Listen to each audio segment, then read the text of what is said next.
ಸ್ನೇಹಿತರ ನಮಸ್ಕಾರ. ನಾನು ನಿಮ್ಮ ರಾಕೇಶ್ ಶಾರುಂಡಿ. ಇಂದು ಬಂದಂಥ ತೀರ್ಪು ಸಮಾಜದಲ್ಲಿರುವ ಇನ್ನಷ್ಟು ರಾಜಕಾರಣಿಗಳಿಗೆ ದೊಡ್ಡ ಪಾಠವಾಗಬೇಕು ಅಂತ ಯೋಗೀಶ್ ಗೌಡ ಅವರ ತಂಗಿ ಬಿಕ್ಕಿ ಬಿಕ್ಕಿ ಅಳ್ತಾ ಇದ್ರು. ಹೌದಲ್ವಾ? ನಮ್ಮ ನ್ಯಾಯಾಂಗದ ಮೇಲೆ ಗೌರವವನ್ನು ಇಟ್ಟು ಯಾರೇ ಹೋರಾಡಿದ್ರು ಕೂಡ ಇಂಥದ್ದೇ ತೀರ್ಪನ್ನ ನಾವು ಕೂಡ ನಿರೀಕ್ಷೆ ಮಾಡಬಹುದು. ಅದು ಎಲ್ಲ ಕೇಸ್ಗಳಲ್ಲೂ ಕೂಡ ಇದೇ ರೀತಿಯಾದಂಥ ತೀರ್ಪು ಬರುತ್ತೆ ಅನ್ನೋದು ಕಷ್ಟ ಸಾಧ್ಯವಾದರೂ ಕೂಡ ಇವತ್ತು ನವೀನ್ ಕುಲಕರ್ಣಿ ಅವರ ವಿರುದ್ಧ ಬಂದಂಥ ತೀರ್ಪು ನಮ್ಮ ಕಾನೂನಿನ ಮೇಲೆ ಗೌರವವನ್ನು ಉಂಟು ಮಾಡುವಂತೆ ಮಾಡಿದೆ. ಅಷ್ಟಕ್ಕೂ ವಿನಯ್ ಕುಲಕರ್ಣಿ ಅವರು ಮಾಡಿದ್ದೇನು, ಏನಿದು ಕೇಸ್ ಅನ್ನೋದನ್ನು ಆರಂಭದಲ್ಲಿ ಹೇಳಿಬಿಡ್ತೇನೆ. ನೋಡಿ, ಧಾರವಾಡ ಜಿಲ್ಲಾ ಪಂಚಾಯತ್ ಮಾಜಿ ಸದಸ್ಯರಾಗಿದ್ದಂಥ ಯೋಗೀಶ್ ಗೌಡ ಇಲ್ಲಿ ಬಲಿಪಶುವಾದಂಥ ವ್ಯಕ್ತಿ. 2016 ಜೂನ್ 15ರಂದು ಧಾರವಾಡದ ಸಪ್ತಾಪುರದಲ್ಲಿರ್ತಕ್ಕಂಥ ಯೋಗೀಶ್ ಗೌಡ ಅವರದ್ದೇ ಒಡೆತನದ ಉದಯ್ ಜಿಮ್ನಲ್ಲಿ ಬೆಳಗಿನ ಜಾವ ಅವ್ರ ದಿನಪತ್ರಿಕೆಯನ್ನು ಓದ್ತಾ ಇರ್ತಕ್ಕಂಥ ಸಂದರ್ಭ ಅಲ್ಲಿಗೆ ಬಂದಂಥ ದುಷ್ಕರ್ಮಿಗಳ ಗುಂಪೊಂದು ಅವ್ರ ಕಣ್ಣಿಗೆ ಕಾರದ ಪುಡಿಯನ್ನು ಎರಚುತ್ತೆ. ಮಾರಕಾಸ್ತ್ರಗಳನ್ನು ಬಳಸಿ ಅವ್ರನ್ನ ಹತ ಮಾಡಿ ಪರಾರಿ ಆಗಿಬಿಡುತ್ತೆ. ಆರಂಭದಲ್ಲಿ ಸ್ಥಳೀಯ ಪೊಲೀಸರಿಗೆ ಗೊಂದಲಕ್ಕೀಡಾಗಿದ್ದಂಥ ಕೇಸ್ ಏನು ಕಾರಣ ಅನ್ನೋದನ್ನ ಪತ್ತೆ ಹಚ್ಚೋದೇ ಸವಾಲಾಗಿತ್ತು. ಈ ಪ್ರಕರಣವನ್ನು ರಿಯಲ್ ಎಸ್ಟೇಟ್ ಆಸ್ತಿ ವಿವಾದ ಇರಬಹುದು ಅಥವಾ ವೈಯಕ್ತಿಕ ದ್ವೇಷದ ಹಿನ್ನೆಲೆಯಲ್ಲಿ ನಡೆದಂಥ ಕೃತ್ಯ ಇರಬಹುದು ಅಂತ ಹೇಳಿ ತನಿಖೆಯನ್ನು ನಡೆಸಿ ಬಸವರಾಜ ಮುತ್ತಗಿ ಸೇರಿದಂತೆ 6 ಜನರನ್ನ ಬಂಧಿಸಲಾಯಿತು. ಆದರೆ ಯೋಗೇಶ್ ಗೌಡ ಅವರ ಸಹೋದರ ಗುರುನಾಥ್ ಗೌಡ ಮತ್ತು ಇತರ ಕುಟುಂಬಸ್ಥರು ಇದೊಂದು ರಾಜಕೀಯ ಪ್ರೇರಿತ ಕೃತ್ಯ ಅಂತ ಹೇಳಿ ಆರಂಭದಲ್ಲಿ ಆರೋಪ ಮಾಡ್ತಾರೆ.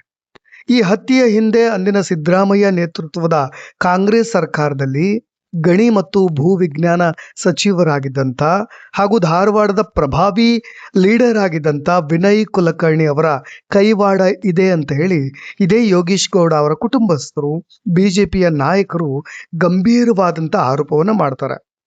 ಜಿಲ್ಲಾ ಪಂಚಾಯತ್ ಚುನಾವಣೆಯಲ್ಲಿ ಯೋಗೀಶ್ ಗೌಡ ಅವರು ವಿನಯ್ ಕುಲಕರ್ಣಿ ಬೆಂಬಲಿತ ಅಭ್ಯರ್ಥಿಯನ್ನ ಸೋಲಿಸಿದ್ರು.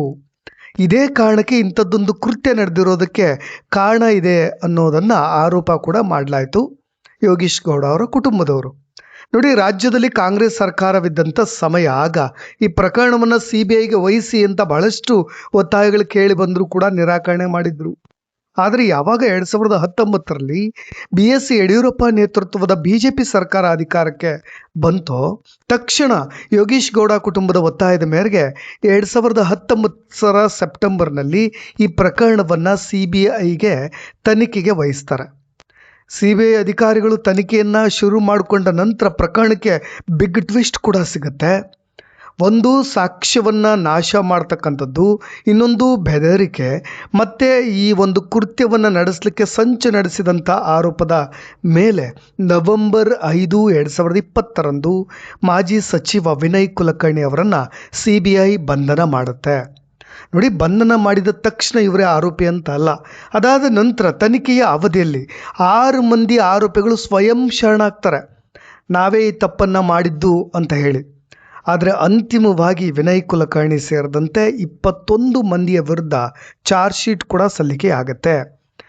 ಈ ಆರೋಪಿಗಳಲ್ಲಿ 2 ಪೊಲೀಸ್ ಅಧಿಕಾರಿಗಳು ಕೂಡ ಸೇರಿರ್ತಾರೆ ಅನ್ನೋದೇ ಆಶ್ಚರ್ಯ.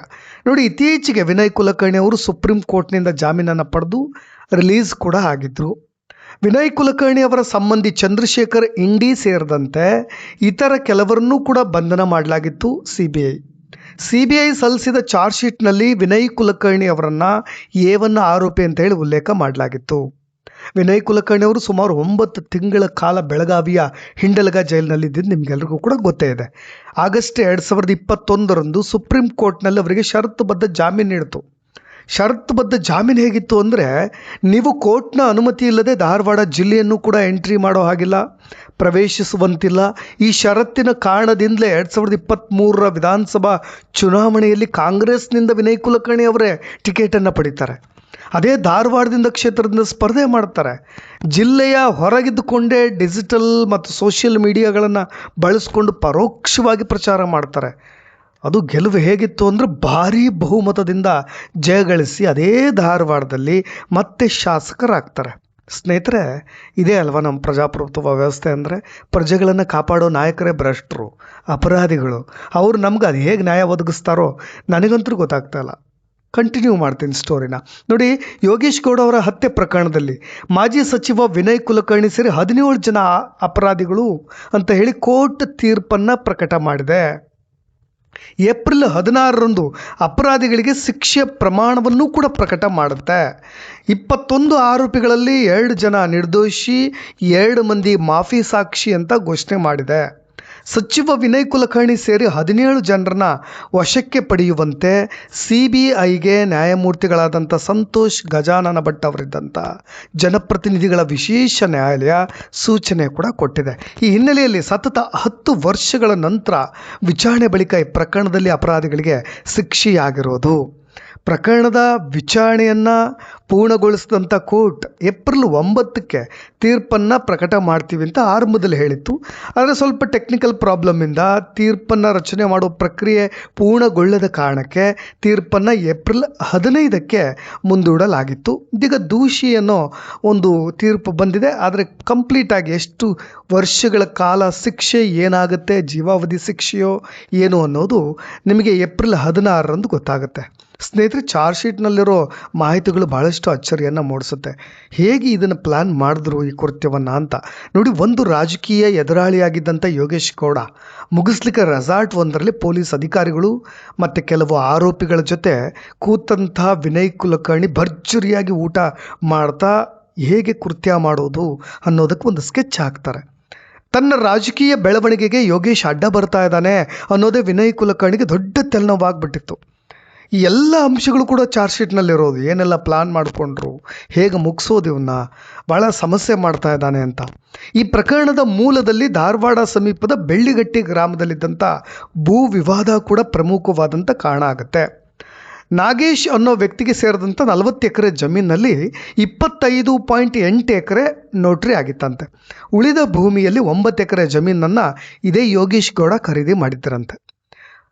ಇನ್ನು 15 ಎಕರೆ ಜಮೀನನ್ನು ಅವರು ಅಕ್ರಮವಾಗಿ ಒತ್ತುವರಿ ಮಾಡಿಕೊಂಡಿದ್ದಾರೆ ಅನ್ನೋ ಆರೋಪ ಕೂಡ ಇತ್ತಂತೆ. ಇದೇ ಸಂದರ್ಭದಲ್ಲಿ ವಿನಯ್ ಕುಲಕರ್ಣಿಯವರ ಆಪ್ತನಾಗಿದ್ದಂಥ ಬಸವರಾಜ ಮುತ್ತಗಿ ಅವರು ನಾಗೇಶ್ ಅವರಿಂದ 5 ಎಕರೆ ಜಮೀನನ್ನು ಖರೀದಿ ಮಾಡಿದರು.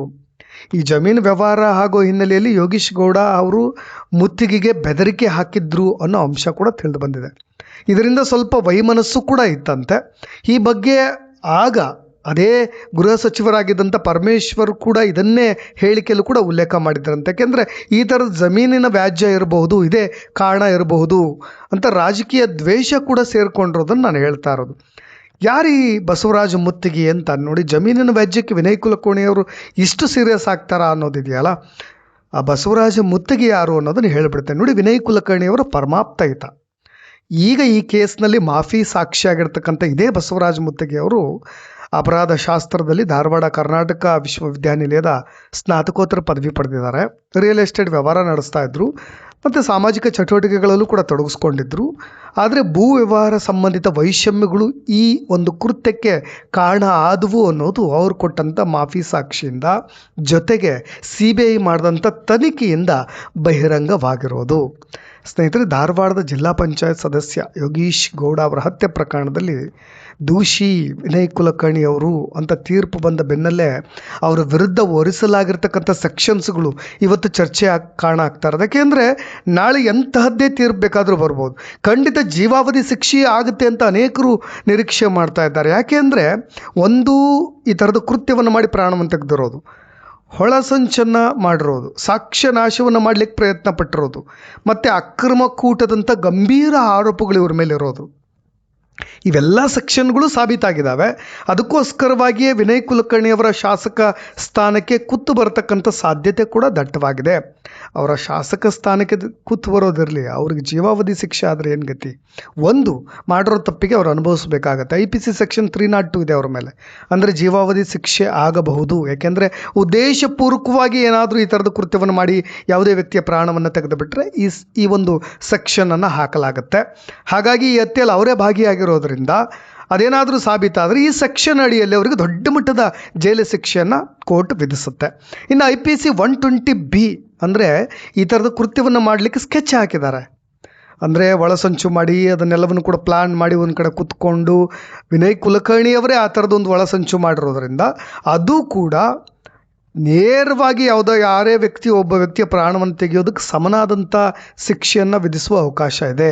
ಅಂದರೆ 120B ಇದ್ರೂ ಕೂಡ ಜೀವಾವಧಿ ಶಿಕ್ಷೆಯನ್ನು ವಿಧಿಸಬಹುದು. ಇನ್ನು IPC 201 ಸಾಕ್ಷ್ಯನಾಶ ಮಾಡಿದ್ರೆ 7 ವರ್ಷ ಜೈಲಾಗುತ್ತೆ. ಇನ್ನು IPC 148 ಮತ್ತು 149 ಅಂದರೆ ಮಾರಕಾಸ್ತ್ರಗಳನ್ನು ಹಿಡಿದು ಗಲಭೆ ಮಾಡಿರೋದು, ಮನೆಗೆ ನುಗ್ಗಿ, ಅದೆಲ್ಲದಕ್ಕೂ ಮೋಟಿವ್ ಯಾರಾಗ್ತಾರೆ? ಇದೇ ವಿನಯ್ ಕುಲಕರ್ಣಿ ಅವರು. ನೋಡಿ, ಫೈನಲಿ ಏನು ಹೇಳ್ಬಿಡ್ತೀನಿ ಅಂದರೆ, ಭಾರತದ ಕಾನೂನಿನ ಪ್ರಕಾರ ಯಾವುದೇ ಒಬ್ಬ ಜನಪ್ರತಿನಿಧಿಗೆ ಈ ಥರದ ಕೇಸ್ನಲ್ಲಿ 2 ವರ್ಷ ಮತ್ತು ಅದಕ್ಕಿಂತ ಹೆಚ್ಚಿನ ಕಾಲ ಜೈಲು ಶಿಕ್ಷೆ ಆದರೆ 7 ವರ್ಷ ಆಗಬಹುದು, ಜೀವಾವಧಿ ಶಿಕ್ಷೆ ಆಗಬಹುದು. ಒಟ್ಟಾರೆಯಾಗಿ ತಕ್ಷಣಕ್ಕೆ ಅವರು ಸದಸ್ಯತ್ವ ಕಳೆದುಕೊಳ್ತಾರೆ. ಮತ್ತು 302 ಮತ್ತು 120B ಅಡಿಯಲ್ಲಿ ಜೀವಾವಧಿ ಶಿಕ್ಷೆ ಸಾಧ್ಯತೆ ಇದ್ದರೆ ತೀರ್ಪು ಹೊರಬಂದ ತಕ್ಷಣ ಅವರ ಶಾಸಕ ಸ್ಥಾನ ಅನರ್ಹಗೊಳ್ಳುತ್ತೆ.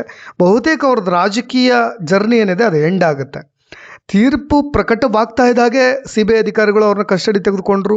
ಈಗಾಗಲೇ 9 ತಿಂಗಳು ಜೈಲುವಾಸ ಅನುಭವಿಸಿದ್ದಾರೆ. ಈ ಜಾಮೀನಿನ ಮೇಲೆ ಹೊರಗಿದ್ರು, ಮತ್ತೆ ದೋಷಿ ಅಂತ ಸಾಬೀತಾಗಿರೋದ್ರಿಂದ ಮತ್ತೆ ಕಂಬಿ ಎಣಿಸಲೇಬೇಕಾಗತ್ತೆ. ನ್ಯಾಯಾಲಯದ ಈ ನಿರ್ಧಾರವು ಧಾರವಾಡದ ರಾಜಕಾರಣದಲ್ಲಿ ದೊಡ್ಡ ಮಟ್ಟಿಗಿನ ಸಂಚಲನ ಅಂತ ಹೇಳ್ಬೋದು. ಇನ್ನೊಂದು ಕಡೆ ಕಾಂಗ್ರೆಸ್ಗೆ ಕೈಪಾಳ್ಯಕ್ಕೆ ದೊಡ್ಡ ಆಘಾತ ಕೂಡ ಆಗುತ್ತೆ. ಇಂತಹ ರಾಜಕಾರಣಿಗಳಿಗೆ ಹಣ, ದರ್ಪ, ಅಹಂಕಾರ, ಆಸ್ತಿ ಮತ್ತು ಅಧಿಕಾರದ ಮದ, ಇದೆಲ್ಲದರಿಂದ ನಾನು ಏನು ಬೇಕಾದರೂ ಕೃತ್ಯವನ್ನು ಮಾಡಿ ಪಾರಾಗ್ತೀನಿ ಅನ್ನೋರಿಗೆ ಇದೊಂದು ದೊಡ್ಡ ಪಾಠವಾಗುತ್ತೆ. ಬಿಗ್ ಎಕ್ಸಾಂಪಲ್ ಕೂಡ ಹೌದು. ಒಂದು ಎಕ್ಸಾಂಪಲ್ನ ಇವರೇ ಸೆಟ್ ಮಾಡಿ ಹೋದ ಹಾಗಿದೆ. ಇದಕ್ಕೆ ಕಾಂಗ್ರೆಸ್ ಲೀಡರ್ಗಳು ಏನು ಹೇಳ್ತಾರೋ, ಏನು ರಿಯಾಕ್ಟ್ ಮಾಡ್ತಾರೋ ನೋಡೋಣ, ಕಾದು ನೋಡೋಣ. ಏನು ಬರ್ಬೋದು ತೀರ್ಪು, ಅದು ಕೂಡ ಕುತೂಹಲವಿದೆ. ಒಟ್ಟಾರೆಯಾಗಿ ಪ್ರಾಣವನ್ನು ಕಳೆದುಕೊಂಡಂಥ ಯೋಗೀಶ್ ಗೌಡ ಅವರ ಆತ್ಮಕ್ಕೆ ಇವತ್ತು ಶಾಂತಿ ಸಿಕ್ತು ಅಂತ ನಾನು ಭಾವಿಸ್ತೀನಿ. ಇನ್ನಷ್ಟು ಅಪ್ಡೇಟ್ಸ್ಗಳೊಂದಿಗೆ ಮತ್ತೆ ಬರ್ತೀನಿ ನಾನು.